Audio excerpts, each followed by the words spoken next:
Shalom, selamat sore. Dengar,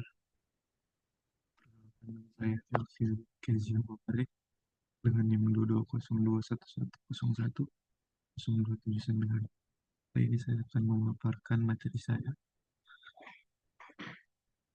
seminar magang politik kerja teknik sipil di PT Utama Karya Persero di HK Headquarter Office, kantor utama HK di HK Tower, Cawang, Jakarta Timur.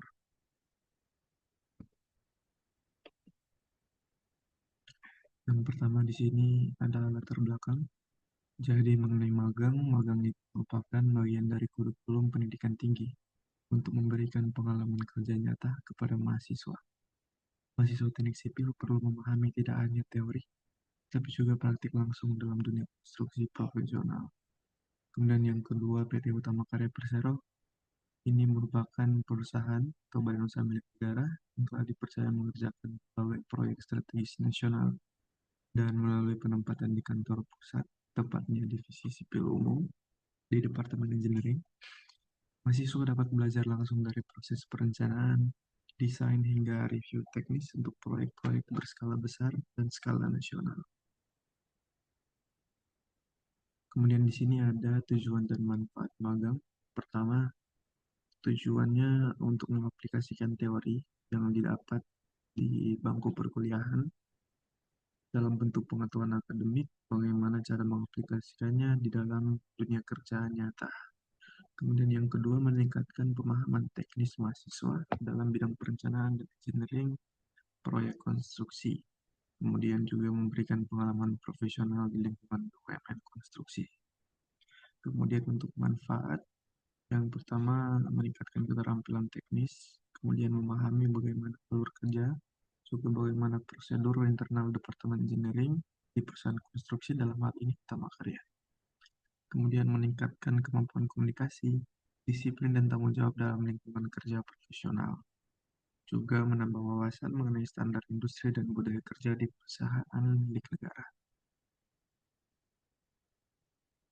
Kemudian ini ada profil umum perusahaan tempat saya magang. Ini adalah PT Hutama Karya Persero. Jadi ini adalah salah satu badan usaha milik negara di bidang konstruksi yang memiliki peran penting dalam pembangunan infrastruktur nasional. Untuk bidang usaha, Hutama Karya sendiri memiliki banyak sektor usaha seperti jasa konstruksi, jasa konsultasi, bangunan dan jalan, pengusahaan jalan tol, operasional jalan tol, dan juga dalam pengembangan properti serta produksi material konstruksi melalui anak perusahaannya. Untuk produksi material konstruksi itu ada di anak-anak perusahaan Utama Karya. Salah satunya adalah HK Aston yang dia produksi aspal dan beton. Kemudian ada juga Birawa Steel, dia em, produksi material pembesiannya besi-besi.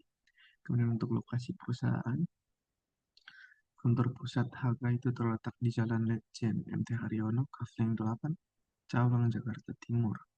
Jadi ini adalah tempat magang saya sebagai intern di PT Utama Karya. Kemudian untuk periode magang ini saya dimulai 3 Maret dan akan berakhir pada 3 Juli nanti. Ini adalah orang-orang atau insan-insan di divisi saya di lantai 14 ya. Sini kami semua adalah satu divisi di lantai 14, yaitu divisi sipil umum. Untuk saya ada di sini. Kemudian untuk penempatan divisi sipil umum itu di lantai 14 Haka Tower. Untuk tugas umum dari DSU itu menangani aspek perencanaan dan engineering, melakukan kajian teknis, penyusunan dokumen tender, kemudian juga mengkoordinasikan proses desain, evaluasi anggaran, dan pelengkapan administrasi proyek-proyek. Untuk perannya tentu di perencanaan teknis, evaluasi dokumen tender, monitoring tender, dan pendampingan teknis jika diperlukan. Juga tugas saya sebagai mahasiswa di sini yaitu membantu staf engineering DSU, Departemen Engineering, dalam penyusunan dan pengecekan dokumen tender itu yang pertama. kemudian juga saya kembangkan gambar-gambar kerja atau AutoCAD ya, drawing AutoCAD itu juga saya sempat mengerjakan itu sesuai dengan kebutuhan proyek. Kemudian juga saya susun materi dalam presentasi untuk rapat eksekutif dari berbagai proyek-proyek besar yang skala nasional tentunya, dan juga saya mengulensi rapatnya. Juga saya mendukung aktivitas monitoring anggaran dan administrasi tender proyek-proyek. Berikutnya di sini saya akan mencoba menguraikan kegiatan magang yang saya kerjakan selama berada di DSU atau Divisi Sipil. Yang pertama, ini adalah hari pertama saya masuk kantor. Ya, ini ada pengenalan divisi, jadi saya diberikan akses card. Akses card ini untuk akses ke dalam kantor. Juga di sini saya diberikan pengenalan pertama kali dengan em, dokumen tender. Ini adalah dokumen tender internasional. Ya. Dokumen ini adalah proyek junction atau preservasi jalan yang ada di Timor Leste. Itu menghubungkan kota Letepoho dan Gleno. Berikutnya akan kita bahas secara rinci lagi ya.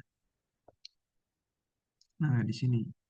Jadi ini adalah upgrading and maintenance of Junction Letepoho Gleno Road Section. Dia ada sekitar 24,13 atau 24,14 km. Itu dia ada di angka nilai pagunya 59 juta USD atau sekitar jika dirupiahkan sekitar 960 M, hampir 1 triliun. Di dalam sini saya sempat mempelajari bagaimana scope of work-nya, dan bagaimana engineering requirements-nya, bagaimana apa saja keperluan yang dibutuhkan, apa saja personil-personil yang disyaratkan di situ, apa juga peralatan yang harus kita provide untuk daftar dalam em, tender ini. Kemudian untuk jenis kontrak ini adalah lamsam yang berarti itu sudah ada desainnya, kita tinggal mengerjakannya, itu adalah lamsam. Kemudian di sini saya juga sempat menghandle untuk dokumen tender pembangunan jalan tol Becakayu itu Bekasi Cawang Kampung Melayu untuk seksi kedua kedua. Ini panjangnya dan di 3,7 km. Untuk nilai pagunya dan di 2 triliun 447 juta 435 2 triliun 247 miliar 435 juta 640 ribu rupiah untuk jenis kontrak ini desain dan build. Jadi untuk desain dan itu adalah jenis kontrak yang mewajibkan peserta tender itu nantinya jika terpilih maka dialah yang akan mendesain serta membangun juga untuk proyek tersebut. Kemudian ini untuk isi dokumen. Dalam dokumen tender ini ada yang namanya LDP, nah, atau lembar data pemilihan. Jadi disinilah yang dimuat bagaimana keterangan umumnya, bagaimana juga em, persyaratan-persyaratan yang ada, persyaratan personil maupun persyaratan peralatan, juga persyaratan mengenai mm, work of experience dari perusahaan itu, bagaimana itu semuanya diatur dalam lembar data pemilihan ini. Jadi semuanya harus sesuai dan harus mentaati apa permintaan dari tender tersebut.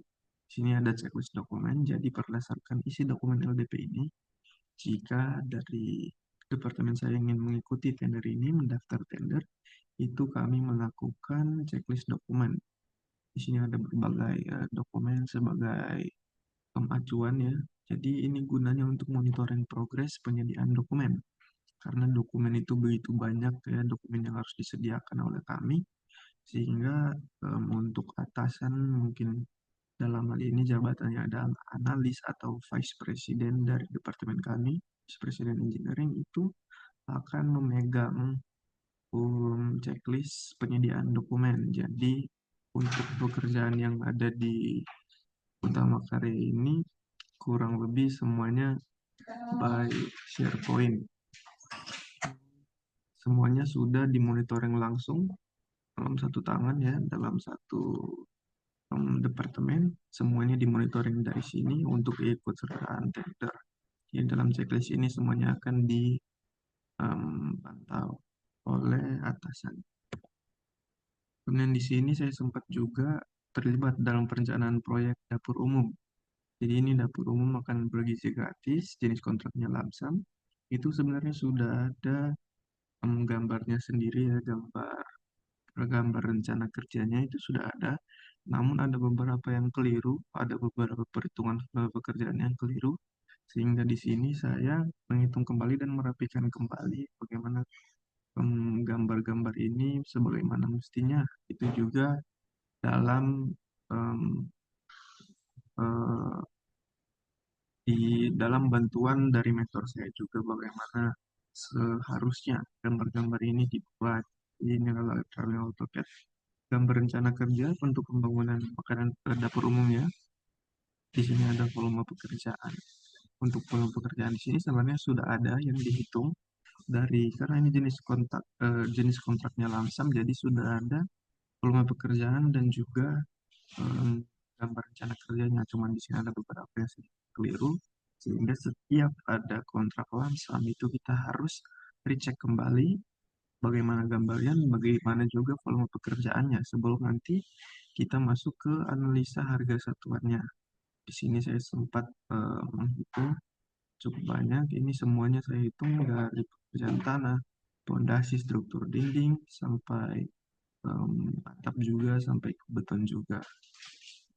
Di sini adalah ruang rapat terpadu yang biasanya digunakan untuk saya dan juga hmm, mentor saya di kantor itu untuk melakukan evaluasi terhadap ini. Dan beberapa kali juga saya ikut rapat eksekutif di sini, di ruang rapat terpadu. Dan di sini saya sempat juga terlibat dalam pembuatan materi rapat eksekutif. Jadi ini rel adalah rapat eksekutif lelang. Sebenarnya sebelum terjadinya rel ini, ada yang namanya rapat eksekutif marketing. Namun rapat eksekutif marketing ini sebenarnya diisukan oleh departemen lain yang ada di BSU, namanya Departemen PBK atau Perencanaan Bisnis Konstruksi. Em, jadi dari Departemen PBK itu akan mengisukan rapat eksekutif marketing yang nantinya mereka akan mempresentasikan bagaimana keuntungan atau bagaimana posibilitas dari tender yang akan kita ikuti, yang kemudian nantinya output dari rapat eksekutif marketing tersebut adalah ditentukannya apakah kita akan go atau no go. Jadi ketika sudah dikatakan go, maka hasil analisa dari rapat itu atau output dari rapat itu akan kita kaji kembali, akan kita kerjakan bagaimana dokumen-dokumen yang harus disediakan. Itu semuanya sudah ada tim-tim yang dibentuk untuk melakukan kajian terhadap dokumen-dokumen yang diperlukan. Dan di sini ada proyek untuk road and welfare improvement. Jadi scope of work dari proyek ini adalah dia pembangunan jalan dan juga improvement dari wellpack. Untuk wellpack itu sendiri adalah seperti sumur em, sumur wellpack ya. Itu paket satu dan dua. Untuk jenis kontraknya ini harga satuan. Jadi untuk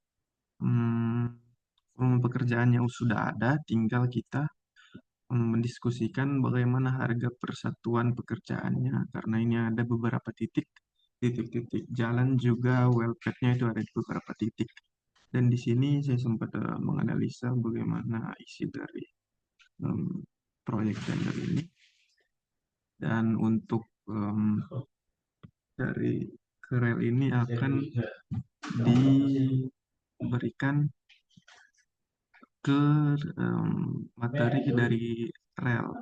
Di sini ada deskripsi proyek yang kami ambil dari dokumen tender sehingga ditaruh di deskripsi proyek ini bagaimana project overview yang diperlukan. Saya juga sempat saya membuat notulen rel dari proyeksi tinjau Lawi. Ini untuk nilai proyeksi tinjau Lawi ada di 1,7 triliun. Ini saya sempat membuat notulen dari rel sama seperti sebelumnya, cuman yang berbeda hanya proyeknya saja. Ini saya sempat mengerjakan. Kemudian juga untuk rekapitulasi dan anggaran biaya lelang. Di sini adalah bagaimana rekapitulasi dari berbagai tender lelang yang ada di 2025. Ini adalah salah satu dokumen tender yang kita cross check kembali apakah sudah sesuai nilainya atau tidak. Kemudian di sini ada berita acara rekomendasi yang biasanya digunakan sebagai bahan evaluasi bagi divisi-divisi lain untuk menandatangani surat persetujuan ikut tender. Ini saya sempat membuat berita acara rekomendasi untuk proyek pembangunan jembatan Pulau Kalimantan dan Pulau Laut. Jadi ini adalah pembangunan jembatan yang menghubungkan Pulau Kalimantan dan Pulau Laut. Di sini juga ada daftar tender. Saya sempat membuat daftar tender, melakukan cross check daftar tender yang ada di 2025 ini.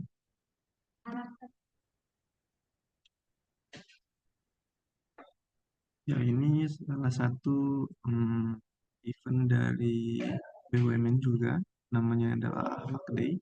Jadi Akhlak Day di BUMN adalah cara untuk memperingati atau memperkuat penerapan nilai-nilai akhlak, yaitu amanah, kompeten, harmonis, loyal, adaptif, dan kolaboratif yang ada di lingkungan BUMN, terutama di lingkungan DSU atau divisi sipil umum, karena biasanya Akhlak Day ini dilakukan per divisi. Jadi ini adalah divisi saya, ini adalah saya saat kegiatan, ini adalah salah satu vice president ITP, dan ini juga adalah atasan saya, ini adalah teman-teman dari pesan DSU ya. Di sini juga saya sempat membuat daftar hadir, saya juga sempat mengikuti bagaimana alur dari rapat eksekutif lelang ini berjalan, apa saja outputnya, apa yang dibahas, dipertanyakan dan dijawab. Itu juga saya sempat mengikuti secara online maupun offline dalam rapat. Dan tugas saya di situ selain mengikuti bagaimana alurnya, saya juga membuat daftar di rel.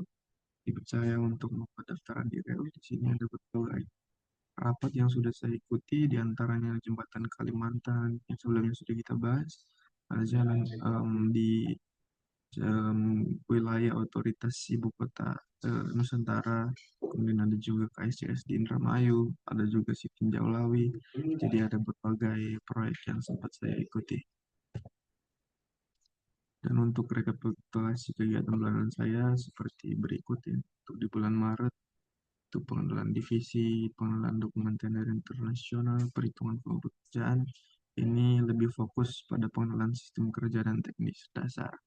Dan pada bulan kedua, di bulan April, itu mulai ada pendalaman dari volume dapur umum, PDY, kemudian ada review DED juga, dokumen-dokumen tender proyek yang berskala nasional. Di sini saya mulai terlibat cukup banyak dalam evaluasi teknis proyek besar.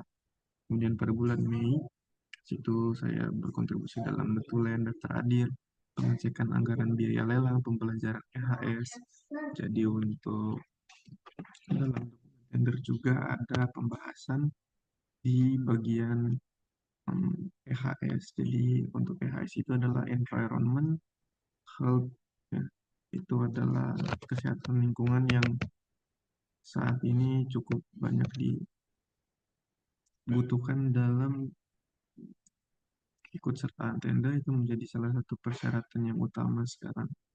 Dan juga saya sempat mengikuti pembelajaran mengenai FIDIC.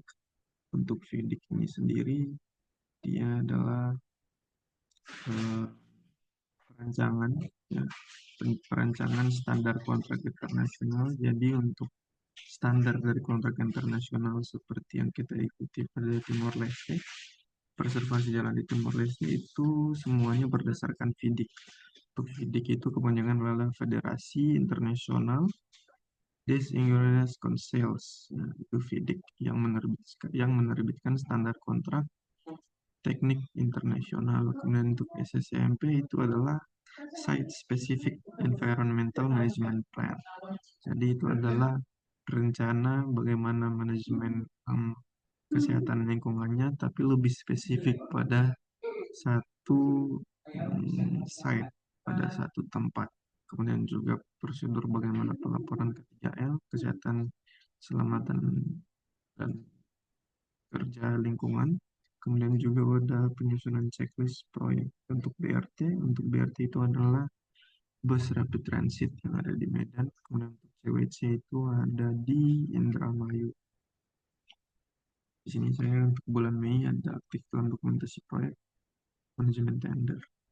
Untuk bulan Juni itu fokus pada aspek administratif, lingkungan juga kontrak-kontrak. Di sini saya sempat menghadapi beberapa tantangan. Untuk yang pertama itu adalah adaptasi terhadap istilah teknis yang jarang didapatkan di bangku perkuliahan atau dalam perkuliahan. Jadi banyak sekali sekarang istilah-istilah teknis yang baru saya ketahui, seperti K3L yang sekarang di perusahaan saya itu namanya adalah KHSSE. Kemudian ada juga seperti HRD itu adalah Human Capital di sini atau HC, dan banyak lagi istilah-istilah teknik lain juga. Itu menjadi salah satu tantangan saya yang harus membutuhkan mm, adaptasi lagi terhadap istilah-istilah ini. Kemudian untuk sistem dokumen proyek besar juga itu kebanyakan lebih kompleks, lebih banyak juga ya. Makanya di sini untuk solusinya saya mencatat istilah-istilah baru yang saya dapat. Kemudian juga untuk sistem dokumen yang kurang saya pahami, itu saya akan belajar dari dokumen lama yang tentunya saya dapatkan dari mentor saya untuk saya pelajari. Jadi biasanya saya minta ke mentor saya untuk dokumen-dokumen lama itu kiranya bisa saya pelajari, dan ya itu akan menjadi solusi bagaimana tantangan yang saya hadapi. Kemudian juga untuk penyusunan dokumen karena formatnya sangat formal, itu sangat berbeda dengan yang kita pelajari di mm, lingkungan perkuliahan yang lebih simpel dan tidak sistematis. Di sini karena dokumennya lebih sistematis, itu saya mencari solusi dengan mengacu pada contoh dokumen sebelumnya yang lagi-lagi saya minta dari mentor saya juga meminta umpan balik dari mentor saya apakah dokumen yang saya susun ini sudah benar atau tidak. Kemudian untuk mengelola tugas harian, di sini juga saya belajar bagaimana menghadapi tantangan untuk tugas yang kadang menumpuk dalam hari-hari magang.